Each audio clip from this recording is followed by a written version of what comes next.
Assalamualaikum warahmatullahi wabarakatuh. Pemirsa Salam. Bincang Perubahan Channel yang berbahagia, kembali kita berbincang-bincang, kembali kita akan membicarakan satu tema yang sangat menarik yang terjadi di salah satu belahan negeri ini, yaitu di Pulau Rempang, Batam, Kepulauan Riau. Ini menjadi ramai dan hangat dibicarakan. Maka untuk itu saya akan menghadirkan dua pembicara yang sangat kompeten untuk membicarakan hal ini. Yang pertama adalah Bung Azam Khan SH. Assalamualaikum Bung. Assalamualaikum. Sehat Bung? Sehat alhamdulillah. Yang kedua Bung Wahyudi Al-Maroki. Assalamualaikum. Waalaikumsalam Sehat, warahmatullahi Bung? wabarakatuh. Alhamdulillah. Alhamdulillah. Baik, kita mulai saja. Pertama saya berikan kesempatan kepada Bung Azam Khan SH. Saat ini pulau tersebut,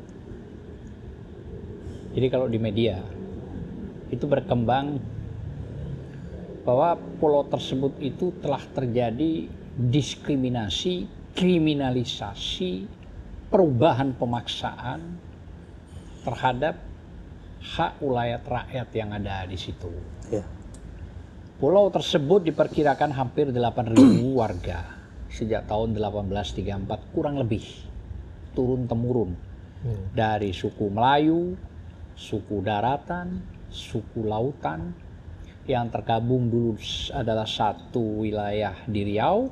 Setelah Kepres 28 tahun 1992 terpisah menjadi hak otorita Batam. Sebelumnya mereka hidup dengan baik, dengan bagus. Mereka di samping bercocok tanam, Nelayan juga. nelayan juga, ya. Mereka hidup saling mendukung yang mayoritas, hampir mayoritas Muslim. Ya.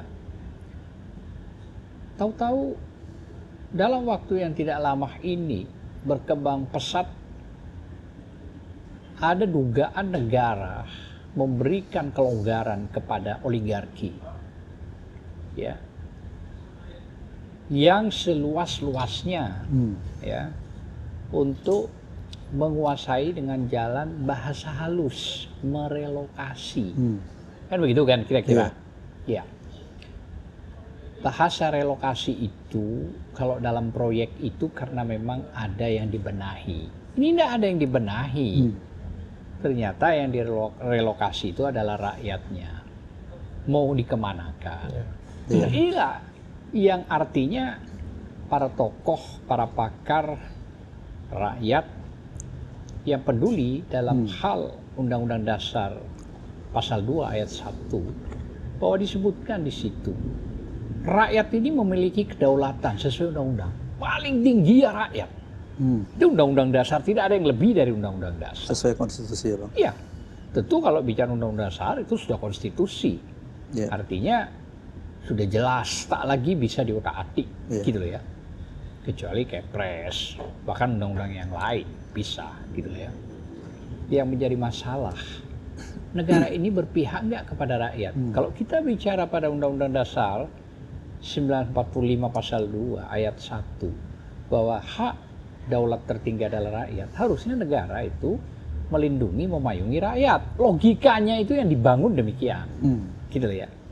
Bukan ya merelokasi, menyetujui. Tentu kan begini loh, hal yang paling penting untuk kita cerna itu pulau bukan sedikit lah, 17.000 lah kira-kira hektar. Berarti kan ada kepentingan yang tidak baik di sini kalau kita melihat.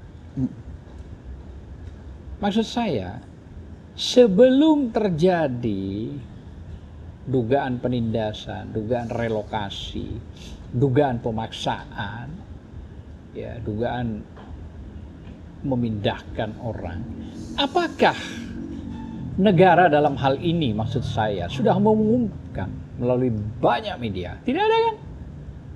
Bahwa alhamdulillah pulau yang 17.000 ini yang namanya Rempang di otorita Batam sesuai Kepres 82 tahun 92, begitu. Ada satu pengusaha kita akan membangun untuk kebutuhan rakyat. Nah misalnya begitu. Rakyat yang mana itu? Nah ya rakyat situ. Rakyat situ. Ya, okay. Rakyat Rempang. Yang kira-kira kepentingannya tentu positifnya untuk rakyat. Alhamdulillah. Lah, mari kita bicarakan secara transparan apa yang diinginkan oleh pihak pengusaha. Kan begitu kira-kira, secara transparan. Bukan tahu-tahu kita melihat di TV, saya tak tahu proses pertamanya. Begitu ribut. Kita ambil dulu Undang-Undang Dasar 1945. Pasal 28. Dari pasal 28 itu banyak panjang sekali. Yang semuanya itu menjelaskan hak kehidupan rakyat yang negara harus melindungi. Gitu loh. Itu poinnya. Panjang itu, banyak sekali itu, ya. Kalau saya mau saya bacakan, saya coba untuk saya bacakan supaya publik tahu, kan begitu? Ya. Jadi kalau kita mengacu kepada pasal 28 Undang-Undang 1945, 28A hak untuk hidup serta berhak untuk mempertahankan hidup dan kehidupannya. Pasal 28B 1 hak membentuk keluarga dan melanjutkan keturunan melalui perkawinan yang sah di situ. Yang kedua, hak seorang anak atas kelangsungan hidup, tumbuh dan berkembang serta mendapat perlindungan dari kekerasan dan diskriminasi ini yang terjadi. Pasal 28C yang satu, hak mengembangkan diri melalui pemenuhan kebutuhan dasarnya mendapat pendidikan dan memperoleh manfaat dari ilmu pengetahuan dan teknologi, seni dan budaya demi meningkatkan kualitas hidupnya dan demi kesejahteraan umat manusia di tempat itu. Yang kedua adalah hak untuk memajukan dirinya dalam memperjuangkan haknya secara kolektif untuk membangun masyarakat, bangsa dan negaranya. Pasal 28 hak atas pengakuan, jaminan, perlindungan dan kepastian hukum yang adil serta perlakuan yang sama di hadapan hukum. Gitu ya. Pasal 28G hak atas perlindungan diri yang ke-1 ya, pribadi, keluarga, kehormatan, martabat dan harta benda yang dibawa kekuasaan serta hak atas rasa aman dan perlindungan dari ancaman ketakutan untuk berbuat atau tidak berbuat sesuatu yang merupakan hak asasi untuk rakyat.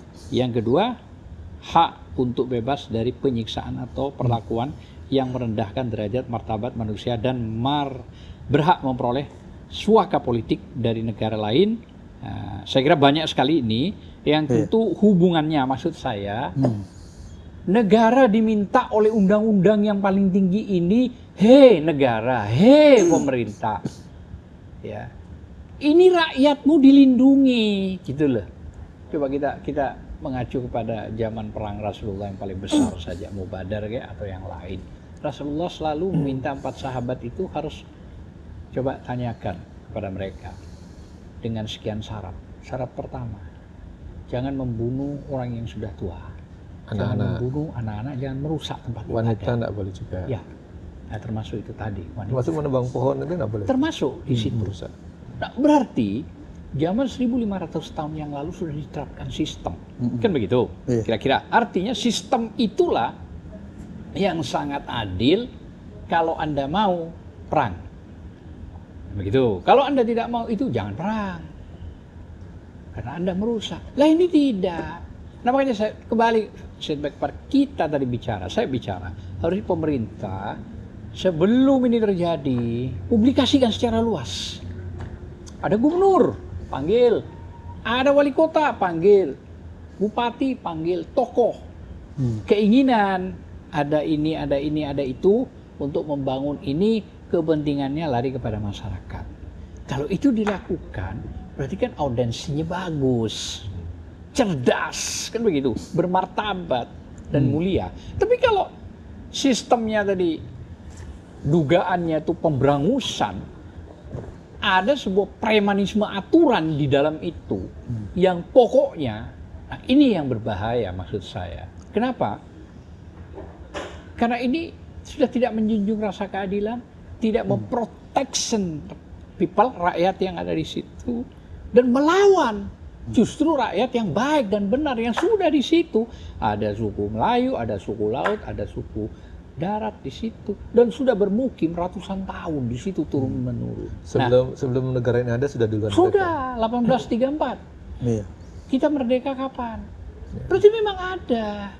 Dan itu hak ulayat itu bisa dibuktikan di peta. Bisa dibuktikan di peta. Dan negara punya itu, jangan berbohong gitu loh. Daripada kita punya itu. Kalau sistem di undang-undang pertanahan warka, tapi itu di bawah warka lagi, lebih jauh lagi gitu loh. Nah ini maksud saya, ada beberapa undang-undang yang paling tinggi ditabrak. Pertama yang tadi saya sebut adalah Undang-Undang Dasar pasal 2 ayat 1, hak daulat tertinggi adalah rakyat. Tidak mungkin negara berdiri tanpa rakyat. Jadi rakyat punya hak daulat tertinggi. Pasal 28 yang saya tadi sebut satu persatu itulah bagian maksud saya dari adanya bahwa negara harus memberikan protection kepada rakyat. Selain protection. Ya, selain ada undang-undang kejahatan HAM. Ya, ada undang-undang HAM itu. Selain kalau dirinci ada undang-undang yang lain, pidananya ada. Nah, sekarang bagaimana kita sebagai advokat, apakah bisa melakukan upaya untuk melawan para oligarki? Bisa. Kalau para rakyat di sana, para tokoh di sana meminta kita, siap untuk melawan itu. Paling tidak menjembatani apa maunya. Tapi dengan syarat protection penegara terhadap kita juga harus ada. Jangan malah dikriminalisasi lah. Iya, bukan cuma kriminalisasi, penculikan hilang malah. Nah itu bahaya. Saya berharap juga Jokowi yang sudah mau habis masanya, berlaku arif lah untuk rakyat. Berikan legacy yang baik. Berlaku adil lah untuk rakyat. Jangan maksud saya kepada Jokowi ini meninggalkan ibarat gajah mati meninggalkan gading, macan mati meninggalkan belang. Maksud saya tinggalkanlah yang baik-baik. Contoh siapa banyak, 4 sahabat sampai pada Rasulullah meninggalkan kebaikan. Tapi kalau sudah meninggalkan sakwasangka yang begitu dalam dan luar biasa, maka selamanya sejarah akan mencatat kelam kepada siapapun ya, bukan cuma kepada Jokowi. Ini kan cuma dugaan. Siapa tahu Jokowi sebagai presiden dalam waktu dekat ini sudah merubah semua sistem yang ada, bahwa lebih banyak dia kembali kepada rakyat. Saya kira itu aja. Ya, kalau kita lihat ini Bang Azam ya, ini kan kalau saya lihat kasus ini kan di ujung-ujung masa kekuasaan Pak Jokowi ya. Itu tadi. Jadi ini justru meninggalkan kesan yang negatif, luka yang begitu mendalam di hati rakyat. Karena kalau dilihat dari konstitusi, itu kan amanat konstitusi itu jelas. Kalau kita lihat di pembukaan itu minimal yang pertama itu melindungi segenap bangsa dan seluruh tumpah darah. Di alinea pertama. Iya, alinea pertama. Kedua mencerdaskannya, ketiga mensejahterakannya gitu. Jadi kalau tadi di pasal 28 itu hak-hak rakyat semua. Semua. Termasuk pasal 29 itu terkait juga dengan hak rakyat. Nah, kalau kita lihat gini. Jadi kewajiban negara CQ pemerintah yang sedang berkuasa dalam Pak Jokowi mestinya tidak boleh terjadi bahasanya itu tadi perampasan atas hak-hak rakyat. Ya. Jadi kalau sampai rakyat yang tinggal di situ puluhan tahun, kemudian bahkan ratusan tahun kemudian mau digusur demi apa gitu. Itu kan tidak jelas. Jadi kalau misalnya karena daerah itu tidak kondusif untuk ditinggali, misalnya karena berbahaya tentang bencana, mungkin itu bisa direlokasi. Tapi kalau rakyat tinggal di situ bertahun-tahun, ratusan tahun tidak ada masalah. Kemudian hanya demi kepentingan, bahasanya mau bikin pelabuhan bebas, mau bikin tempat wisata yang bebas. Ini kan berarti pembangunan yang menggusur rakyat. Nah, dalam konteks ini mestinya keberpihakan itu kemana? Kepada rakyat atau kepada pengembang atau kepada oligarki tadi gitu. Ini posisinya yang pertama itu. Nah, kalau kita melihat dalam konteks ini ada keberpihakan, tidak keberpihakan kepada rakyat, karena rakyat yang akan jadi korban untuk digusur gitu kira-kira. Ya, buktinya bergejolak. Kemudian kalaupun dia menghormati adat setempat, menjunjung tingginya, tentu diajak bicara dan tidak mungkin akan ada keributan gitu. Itu yang pertama. Yang kedua, kalau masyarakat tidak setuju, mestinya dialihkan wisatanya atau membuat kawasan apapun, entah kawasan wisata, entah kawasan pelabuhan, entah kawasan ekonomi, mestinya dicari tempat lain. Tapi setidak-tidaknya harus transparan dulu ke beberapa media. Ya, itu kan ada komunikasi mestinya. Iya, ditangkaplah rakyat. Kalau kita lihat dalam sejarah pemerintahan Islam di masa Khalifah Umar, itu kan ada salah satu gubernur yang ingin menggusur Yahudi. salah satu rumah warganya yang kebetulan bukan Muslim, dia seorang Yahudi. Rumah itu pun tidak bagus-bagus amat itu pun cuma satu orang. Ketika dilaporkan kepada Khalifah Umar bin Khattab, maka Khalifah Umar bin Khattab mengambil tulang digaris, diserahkan kepada Amr bin As, gubernurnya. Dan gubernurnya paham bahwa dia sebagai manusia yang akan kelak jadi tulang, gitu, tidak berharga, maka dia cepat mengoreksi kebijakannya. Dan garisnya tuh lurus. Ya, jadi ini mestinya tidak harus sampai ada dilaporkan, karena di media sudah nampak ada penggusuran, ada rencana menggusur dan mereka terpinggirkan. Mestinya hak-hak rakyat dikembalikan. Kalau demi membangun masjid saja, satu rumah saja dari Yahudi dilindungi oleh negara dalam konteksnya Khalifah Umar. Nah, ini ada presiden yang pernah digadang-gadang pingin mencontoh Khalifah Umar. Mestinya dia cepat mengambil keputusan, hentikan semua proyek itu.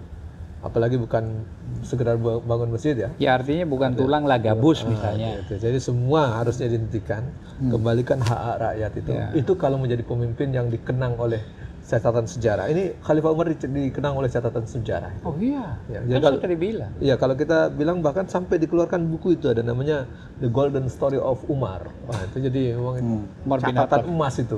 Gitu. Iya. Jadi ini menurut saya ini nasihat buat Pak Jokowi selaku pemimpin tertinggi, kepala negara, kepala pemerintahan. Dan mumpung masih ada waktu. Nah, masih hidup, masih ada waktu, masih ada punya kewenangan, masih ada kekuasaannya. Lakukan yang terbaik. Segera mestinya lindungi rakyatnya ya. Gitu. Betul, karena dia dipilih rakyat kok. Betul, dan kembalikan hak-hak rakyatnya itu. Kalau memang ada yang ingin melakukan pengembangan ekonomi di kawasan tertentu, cari tempat lain. Atau dibicarakan dengan rakyat sehingga mereka sukarela menjual atau menggantinya gitu. Nah, kalau ini kan sudah jelas rakyat tidak setuju gitu. Iya. Nah, ini menurut saya itu sama dengan yang dilakukan Khalifah Umar. Si Yahudi tadi itu pernah ditawari untuk dibeli tanahnya, tapi dia tidak mau. Gitu. Iya. Bahkan berkali-kali lipat. Ketika tidak mau berkali-kali lipat pun tidak boleh digusur. Artinya memang haknya dia ada. Karena hak ini kalau tidak bisa dituntut di dunia bisa sampai di akhirat. Nah, itu yang tadi diingatkan oleh Khalifah Umar dengan tulang yang digaris itu. Namun akhirnya Yahudi itu masuk Islam karena mengerti tentang ajaran Islam. Nah, karena dia paham betul keadilannya gitu. Saya pikir kalau ini dilakukan dengan adil, transparan, jelas, saya pikir masyarakat bisa diajak bicara. Menerima. Nah, gitu. Sekarang ini kan banyak masyarakat nggak menerima karena banyak ketidakjelasan. Arogansi. Ya, banyak ketidakjelasan. Dan saya berikan catatan buat aparat. Mestinya aparat yang digaji dari uang rakyat, dari pajak rakyat, diberikan seragam dari rakyat, dikasih alat-alat dari rakyat, mestinya tidak bertindak represif kepada rakyat. Harus. Gitu. Jadi mestinya dia harusnya ya menjaga diri, membatasi, kalaupun diminta pemerintah memberikan atau pimpinannya memberikan argumen yang baik supaya bisa melindungi rakyatnya. Jadi dia betul-betul berfungsi untuk melindungi rakyat. Kemudian negara juga berfungsi untuk menjaga, menjamin dan mengayomi rakyat. Saya pikir itu yang harus kita ingatkan. Iya, jadi kita tidak ingin dengar ada kasus-kasus berikut terjadi setelah Rempang Galang pulau lain lagi. Pulau lain. Nah, ini. Nah, saya pikir kasus Wadas cukuplah dan ketika itu juga Gubernur Ganjar Pranowo mestinya mencontoh Gubernur Khalifah Umar. Ada gubernur di masa Khalifah Umar. Saya pikir ini mungkin yang menjadi catatan kita bersama. Pertanyaan sederhana. Ya. Seandainya ada pertumpahan darah berpuluh-puluh orang, siapa yang bertanggung jawab? Presiden Jokowi pernah mengatakan akan mencabut konsesi setiap lahan itu yang ada sengketa antara BUMN atau swasta dengan rakyat itu. Nah, mungkin nggak ini rakyat akan menagih janji terkait dengan pernyataan Presiden di tahun 2019 itu? Iya, saya pikir ini persoalan serius ya. Masyarakat yang sudah paham betul ya track recordnya, bahwa kalau membaca pernyataan politikus yang satu ini, itu menggunakan mafhum mukhalafah. Jadi kalau dia bilang ingin melindungi rakyat, berarti rakyat nampaknya tidak dapat perlindungan. Atau kalau ingin mencabut, berarti kemungkinan tidak dicabut. Jadi itu yang terjadi, berbagai ucapan atau janji yang pernah keluar. Jadi rakyat itu nampaknya punya catatan sendiri. Nah cuma kita sebagai sesama Muslim, sebagai sesama anak bangsa ini mengingatkan. Karena janji yang sudah terlanjur diucapkan itu adalah hutang. Dan hutang itu harus dilunasi. Kalau tidak dilunasi di dunia, maka harus dilunasi di akhirat. Nah ini yang akan berat.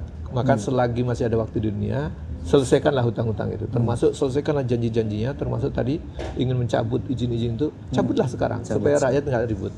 Saya pikir itu yang harus diingatkan. Sekarang saatnya. Iya, selagi masih ada kewenangan, masih ada, yang paling penting masih ada usia. Kalau udah tidak ada napas, tidak ada usia lagi, sudah nggak bisa melakukan apa-apa. Jadi itu yang mungkin nasihat dari kita lah, saran-saran. Ada tambahan terakhir khusus untuk presiden, dan ini mengingatkan fakta yang nggak akan pernah dibantah dengan cara apapun. Saat beliau menjadi presiden, kata-kata utama saya bersumpah, kan begitu kan? Akan memenuhi kewajiban Presiden Republik Indonesia, kan begitu kan? Dengan sebaik-baiknya dan seadil-adilnya. Ya, memegang teguh Undang-Undang Dasar dan menjalankan segala undang-undang dan peraturannya dengan seluruh-seluruhnya, serta berbakti kepada nusa dan bangsa ini. Terakhir dari Bung Wahyudi, untuk menegaskan hal ini. Saya pikir memang kalau bicara tadi sumpah pejabat itu, ini unik di Indonesia ini. Pejabatnya disumpah dengan Al-Quran, tapi malah tidak boleh menjalankan isi Al-Quran.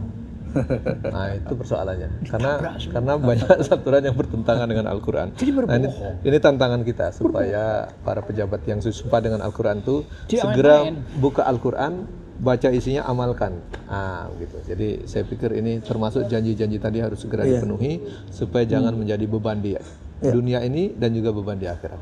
Terima kasih. Assalamualaikum warahmatullahi wabarakatuh. Waalaikumsalam. Terima kasih Bung Azam, Bung Wahyudi atas penjelasan yang begitu terperinci ya. Pemirsa Bincang Perubahan Channel yang berbahagia, dari perbincangan tadi ada satu pesan minimal yang harus dilaksanakan oleh rezim yang sedang berkuasa. Masih sehat, masih ada waktu, karena waktu dia terakhir itu 20 Oktober 2024. Mumpung tidak terlambat itu. Sebelum terlambat. Maka tadi janji-janji termasuk yang disampaikan di Mei 2019 dan janji-janji yang lain itu harus segera ditunaikan. Saya tutup diskusi kita kali ini. Insya Allah kita akan bertemu di Bincang Perubahan Channel dengan tema berikutnya. Assalamualaikum warahmatullahi wabarakatuh. Waalaikumsalam warahmatullahi wabarakatuh.